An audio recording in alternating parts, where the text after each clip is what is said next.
All right, so we've done the eye, so we're gonna do the nose now. So we'll talk about the external nose.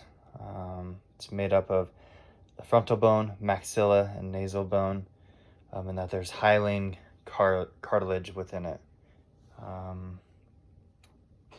This image is my attempt at a 3D drawing.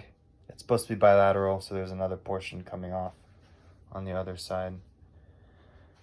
So here we have the external nares, or like your nostrils, I guess. We have the internal nares, or the choanine. That's just the back here. We have the medial portion, which would be your nasal septum, running down right in the medial portion. And of course, I didn't draw the other bilateral portion. We have the roof, which is that cribriform plate up here. And then the floor down here would be the hard palate. So within here we have some concha, or concha, whatever you want to call them. We've learned about these before. So we have the superior nasal concha. It's part of the ethmoid bone. We have the, excuse me, this isn't inferior. It's the middle nasal concha. That's part of the ethmoid bone as well. Then we have the inferior nasal concha. So there's the sphenoethmoidal recess. That's superior to the superior nasal concha. And then superior meatus is inferior to that one.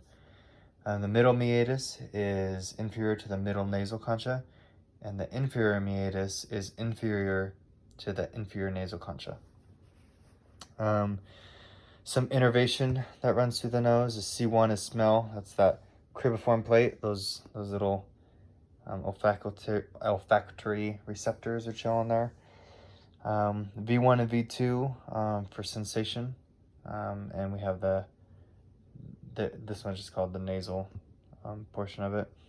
Parasymph is due to the greater petrosal, and sympathetics is T1, or that sympathetic ganglion.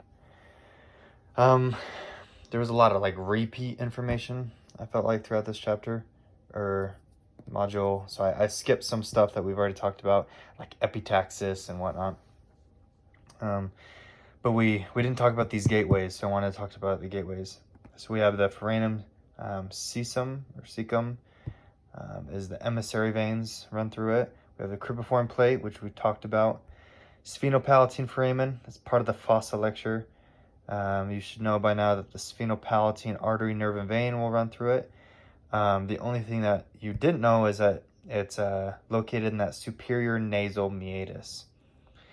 We have the incisive canal, which is that really painful injection, so the nasopalatine one.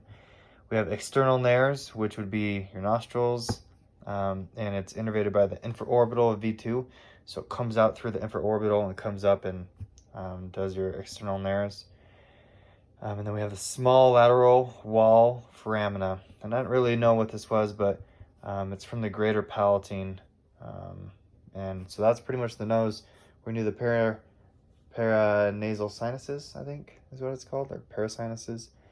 And then we'll start wrapping up videos.